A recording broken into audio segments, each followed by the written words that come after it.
Have you ever wondered how a processor keeps track of how many times it's doing something? Like, how does it know to repeat a task exactly 10 times and then stop? Well, that's what loops are for. And today, we'll explore how loops work in assembly language step by step. Let's say we want to print a string 10 times. Here's how it works. First, you have to initialize a counter. Start by setting a register, let's say x19, to 0. This is our loop counter. Next, print the string. Use a function like printf to print your message once.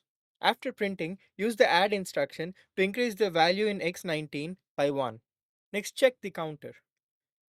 Use a CMP instruction to compare the current count against the maximum, let's say 10. If the count is less than or equal to 9, use a branch instruction like BLE to jump back and print the string again. If the count has reached 10 or more, exit the loop and finish the program. This creates a loop that runs the same block of code, printing the string and incrementing the counter until a desired number of iterations has reached. That's the beauty of assembly. It shows you exactly what's happening under the hood. So next time you write a simple for loop in Python or C, just remember, your processor is doing all the low-level work behind the scenes.